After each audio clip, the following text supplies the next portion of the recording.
you took a break for a second. Mm-hmm. When you took that break, did you think you were going to go back into it? No. No. No. I really dealt with a lot of like, can I do this? Imposter syndromes. Like, is it gonna be good? Are people gonna want to read it? Is this a good story? So, I can be critical of myself. So Imposter syndrome. That is a real thing. Yes, it really a real thing. It really is. It can slow you down, but you gotta push through. You have to push through. Mm-hmm.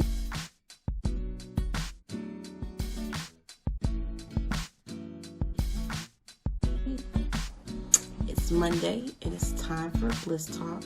It's 7 o'clock on the dot. I'm not in the drop top, but I'm in my office.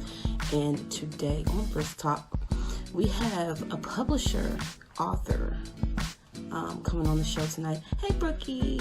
Hey, baby.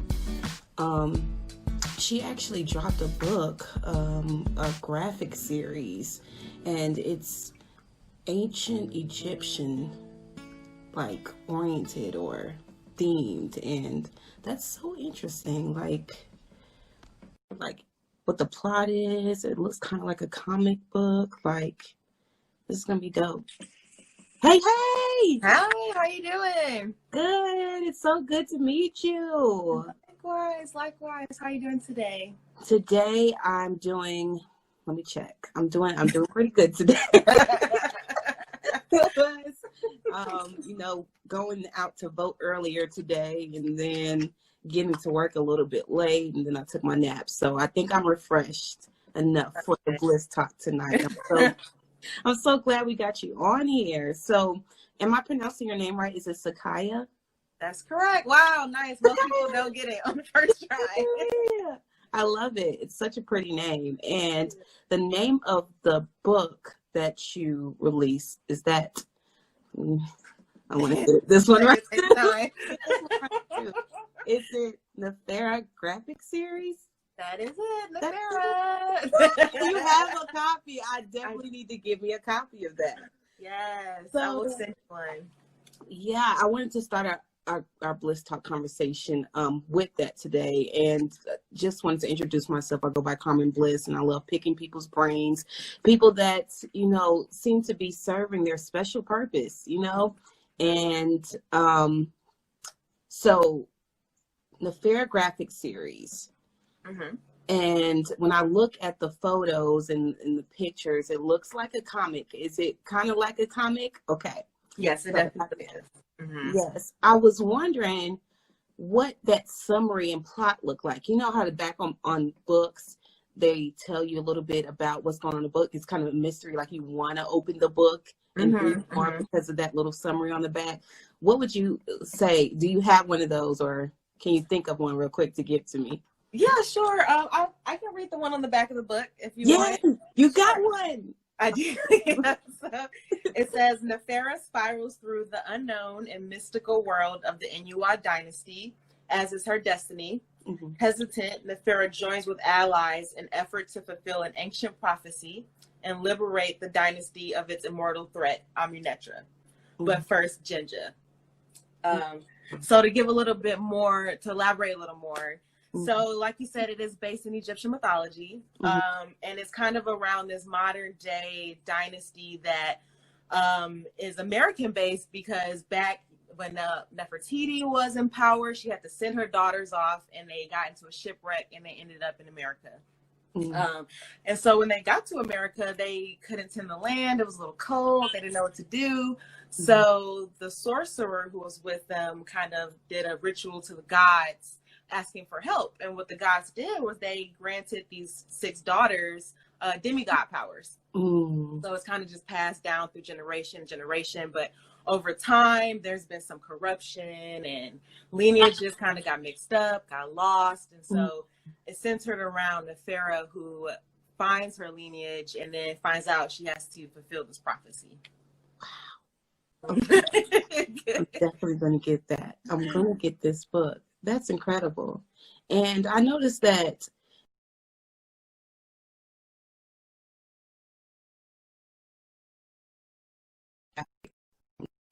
and what I've noticed is the pictures. Do you draw too? No. No. As a source and illustrator. Yeah. And I worked with a gentleman named Frankie Flex, and I really liked his drawings. I like how he make the characters look Black. That was one thing I was like, a lot of graphic novels kind of, it has like anime vibes in it, but I didn't want the characters to look like Japanese Black people. I wanted them to look like American Black people. So that was really something we worked towards for the book. I'm so glad you pointed that out, because it looks like a comic, but it's not like how you would say like a Japanese, like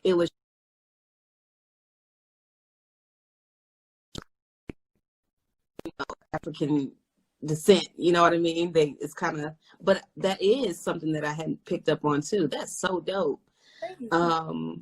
So you also had something on your Instagram where you were talking about, that writer's block, and you were talking about, putting down that pen, forget about the writing for a second and draw. Why do you think that helps people? I think especially like if you're doing in the sci-fi world, like I am, it just kind of helps to just visualize your surroundings for the book, and that can inspire you to create scenes. Or when I was writing this, a lot of the time it was like in my mind, I'm like, I see this scene, I see this action scene, but now how do I create that into words, and then once I created the words, and then I had to create it visually, if that makes sense. But that's one thing that really fuels me, is just kind of like mood boards, just being visual about it, because it's a fun, imaginative experience, and you want to think out of the box and see things that are going to kind of inspire other aspects of the story you might not even have in mind yet. Absolutely. Do you have any of those drawings that you use to? Oh gosh, no. I'm more of a mood board kind of person, because my drawing is literally a stick figure, so like I can't draw. So I don't have it on hand, but I do have some mood boards. I don't have any for this book specifically, but I have like a little notebook. I'll just print stuff out and just stick it in. Are you working on anything new, or? I am. Yeah. Well, I have the second volume coming out soon, but all of this so the publishing aspect of my graphic novel kind of led me into opening a publishing company. So that's kind of been more my focus now, more so than writing, is kind of helping other self-publishers specifically, get their books out there and get them printed and keep the money in their pockets, because you get robbed when you go through like Amazon. And I appreciated Amazon because it was helpful for self-publishing. It made it a little easier, but they take so much of the profit. It's just like somebody else is making all the money off of all the hard work that I put into this. So I kind of been pausing on writing a little bit and focusing more on the publishing aspect. Got you. That's awesome. I had Lavinia, the poet. She was also someone that was the first person I ever met that actually had published a body of work out there. And it's so inspiring to get to talk to you guys, because I just think the most of people who can sit there and write a book, like, you know what I mean? Like, that's a book. Went into that, and then for yours to have illustrations too, collaborating with that artist, I'm sure that was an experience. How long did it take you to put all of this together? Oh my gosh, let's see, like maybe 3 years almost. Because it started like I had a dream, and then I was like, I'm gonna do this, I'm gonna write this, and then I wrote maybe like a chapter, and then I stopped for like 6 months, and then I picked it back up, and then so it probably took me like 1.5 years to actually write it, and then illustrating it. Well, finding an illustrator first for some reason was so difficult, and then going through and paneling and sending him, we had to like collaborate on how the characters are gonna look, and this was my first time doing anything like this, so it was a learning experience, because it's like I was making pages of like 12, 15 panels on a page, and he's like, no, you can't do that. Like, it has to be like 6 at the most, because you want people to turn the page and travel with the story. And so those were like just some of the little lessons that I didn't even think about. Yeah. That I had to learn. Yeah. That's awesome. I'm loving this story. I mean, 3 years, you know, and it starts out as a dream, and you kind of want that dream right now. And like you took a break for a second. When you took that break, did you think you were going to go back into it? No. No. I really dealt with a lot of like, can I do this? Imposter syndromes. Like, is it gonna be good? Are people gonna want to read it? You know, is this a good story? So, you know, I can be critical of myself. So imposter syndrome. That is a real thing. Yes, it really a real thing. It really is. It can slow you down, but you gotta push through. You have to push through. So where can we find this full body of work that is now published and out there? You can find it. Yeah, it's on my website, Sekaya, Sekaya, with an S at the end, sekayascorner.com. And you can find my book. I have some t-shirts on there. I have some blog things. I have these little video series called Planted on there, which people can check out. And it kind of chronicles different Black plant parents around the United States, and just kind of interviewing them and seeing what inspired them to become planters. And you can get more information about my publishing, what kind of services I offer. So all those, and I have short stories. So all those things will be on my website. I had saw a map on your page, and I thought the map was where you can find your book being vended at. Was that correct? Yes, that is correct. Yeah. So I wonder, what stores or locations do you have it in right now? So I have a location in Chicago called the Underground Bookstore. It's a Black-owned bookstore. Oh. I have one in North Carolina. Gosh, I wish I had a picture, because now it's like bye-bye. Of Ohio, New York, and Harlem. The names of the stores are like escaping my mind right now, but it's quite all right. I feel so bad, because I'm like, oh, I shouldn't talk about that. And then in South Carolina. That's crazy. You have them in all these different states all over America. That is an accomplishment. Have you had a chance to like pat yourself on the back yet? I have, but I haven't. You know, in my mind, it's like I still feel like I have so much to do, so much more. So it's hard to be like, oh, let's celebrate, and I have to remind myself to celebrate these accomplishments, because in my mind I'm like, okay, what's next? I gotta do this next. You know? Yeah. It's like that, but you should definitely be very proud of yourself. A lot of people don't get to that point, and think about like the fact that you almost didn't get back into it, but now it's out here. I'm so proud of that. Thank you. Happy for you. Let's see. So we talked about Nefara graphic series. I wanted to talk to you about ancient Egyptian philosophy. Okay. And I wanted you to kind of tell me what, after studying it, what do you think we should bring back from that philosophy? What would you like to see come into like modern day times?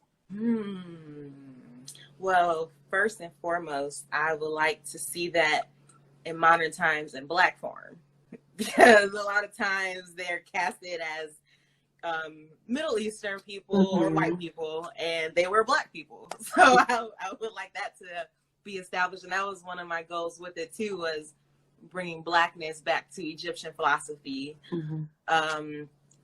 Also, just I guess it was just a more connected way of life, you know, like they didn't have an idea of owning the land that they live on. You know, it was more of, we are part of the earth, the earth is a part of us. We work in conjunction with the universe and higher beings, and a spirituality, I guess, that breeded this connectedness. And I think that is definitely something. And I think that that's something that is becoming more prevalent, maybe not specifically Egyptian philosophy, but there are a lot more Black people moving towards spirituality, and connectedness with the world and plants and all those types of things, you know.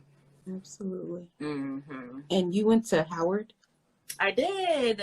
I think maybe you're the first person that I know. Well, now I know. We've met that went to Howard, because I'm in North Carolina, so we got A&T over here. Okay, that's where my sister goes. My little sister goes. Oh, really?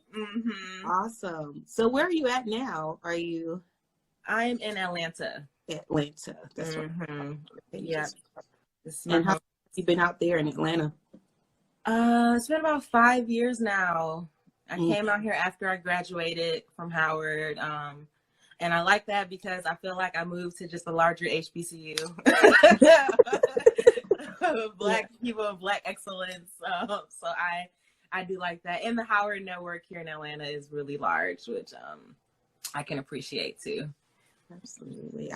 I've never been out. Well, I've been to Atlanta, but out Howard way.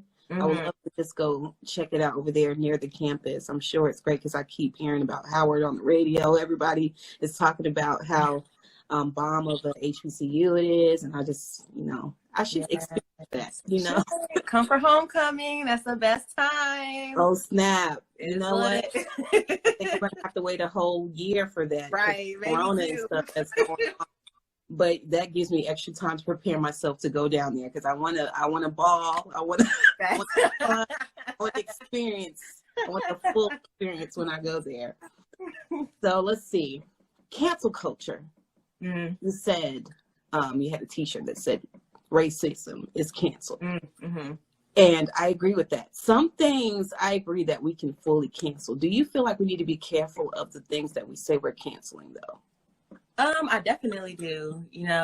I feel like sometimes we're so quick to cancel like celebrities or politicians or whomever who maybe have said something in the past that, wasn't in the best light, that was maybe racist or homophobic. And I think that we are so quick to cancel rather than letting people evolve and acknowledging that people do evolve in life, and that when I was younger, I said a lot of stupid stuff. And I mean, I don't know. Well, I might have said some things that maybe were offensive to people. And, but I've evolved since then and I've gained a larger world perspective. And so I wish that we would give people more of an opportunity to do that, but that's also kind of different because it's like, sometimes as people have shown their true colors and then now it's like they maybe want to pander. So it's just a really tightrope to walk, I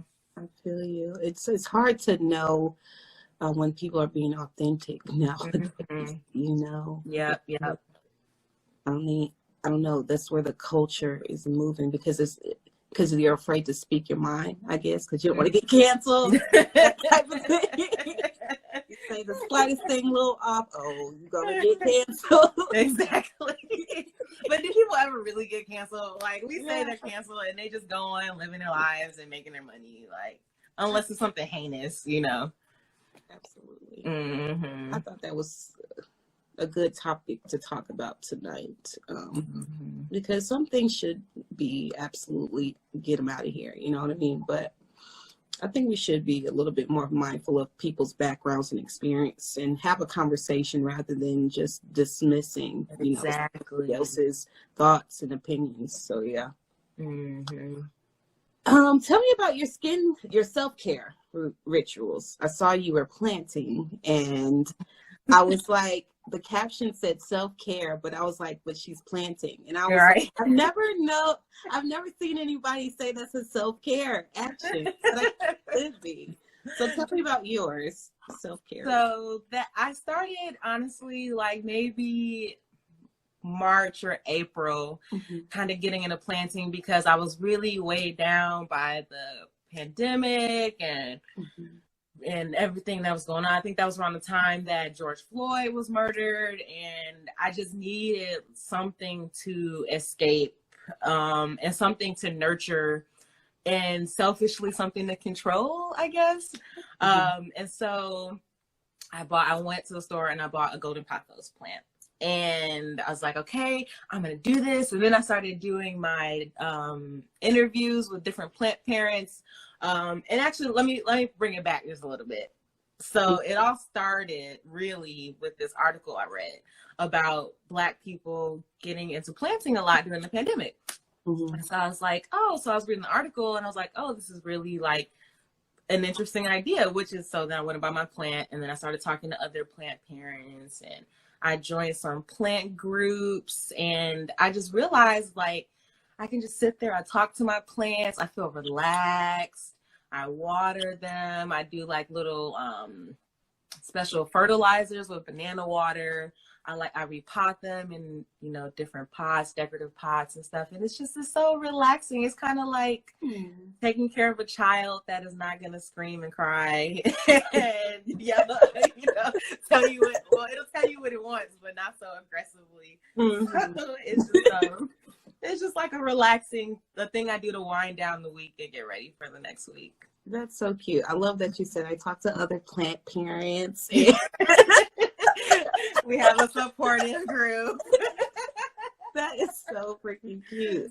But it's real. I was surprised. Like, these plant groups is like a real community. Yeah, I bet. I never thought about it that way. Whenever somebody talks about planting stuff, I'm just like, do I really want to do that? Do I really want to be the reason why something dies? I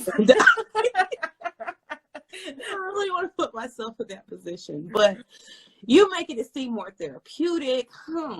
It gets me thinking. You should try and get you like a low maintenance plant, like a succulent, or a golden pothos is a really popular one. You know, you just give it what it needs. You know, and you'll find that you feel relaxed and you feel kind of like a connectedness, I guess, with the world and in life around you. And I've grown a better appreciation of bugs, because I have a horrible fear of spiders. And you just kind of learn nature's place in your life. And I'm like, okay, I'll see a spider and I'll be like, as long as you're not near me, you do your thing, I'll do my thing over here. I feel that. I'm kind of the same way about spiders. Like, I'm not gonna kill it unless it's like bothering me, you know what I mean? Or I'll try to, if it's not too scary, I'll try to put it outside or something like that. You're better than me. This is a whole tangent, but I have been haunted by spiders my whole life. Like, I will have lucid dreams of spiders coming at me. Oh no. And I'm like, am I dreaming? I'm not dreaming. And I'll wake up screaming. And I've always just seen spiders everywhere, but this is a little side note, but I researched it because I was like, you know what, maybe spiders are my spirit animal guide, because I spot them all the time. They're always around me.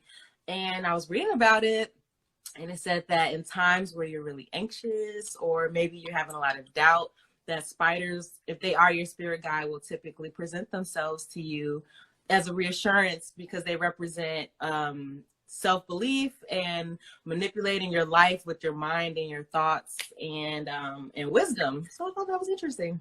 That's why I don't kill them now. That is very interesting. Wow. Got me thinking, what is my spirit animal?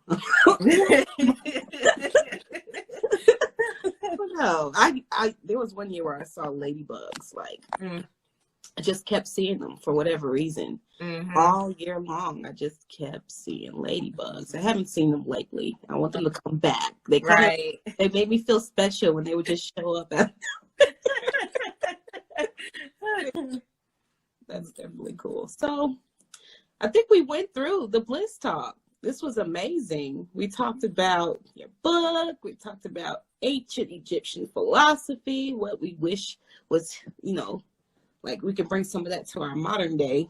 Like, we talked about drawing versus visuals, giving words a rest, talked about cancel culture a little bit and self-care rituals.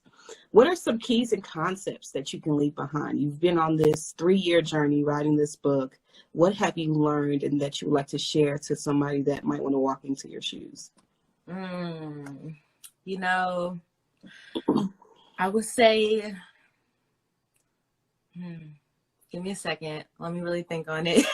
But I really think it's important to walk in your purpose. And it's important to recognize when some things will lead you to your purpose, you know? So for me, I've always felt that my purpose was to help people in life.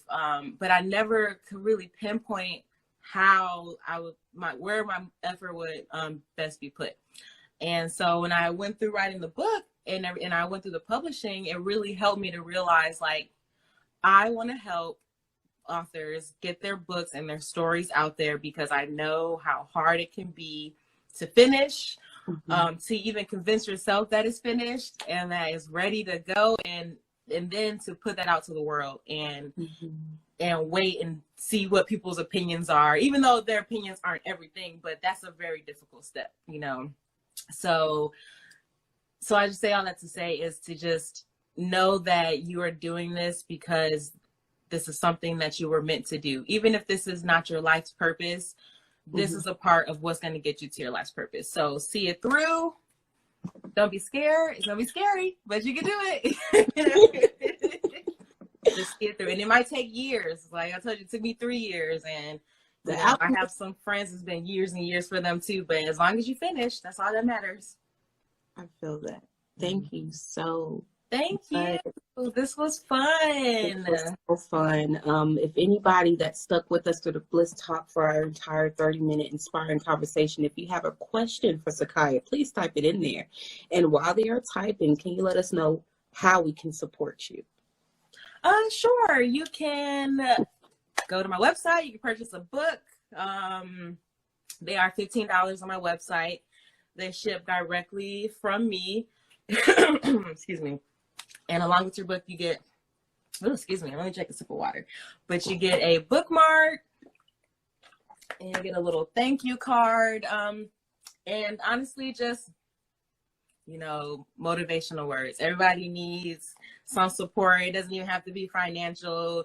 Even if you do buy it, you can just leave a review, whatever. It doesn't matter, any little bit. So true. No one's ever said that. How can I support you? I ask that to every guest. The first one that said maybe some motivational words, but that's so true. It could be as small as that.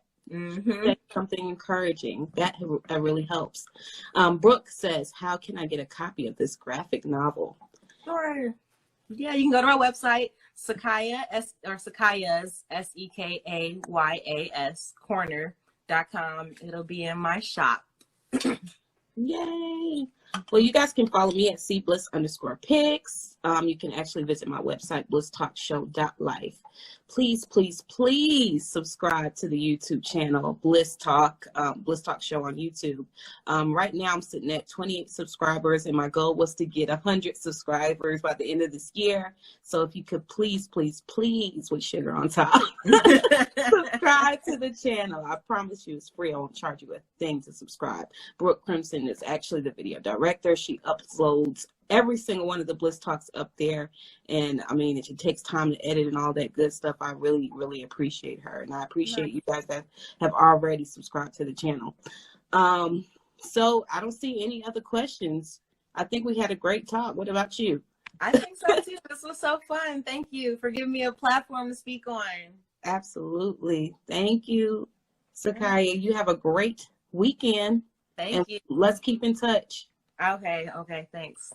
Bye, guys.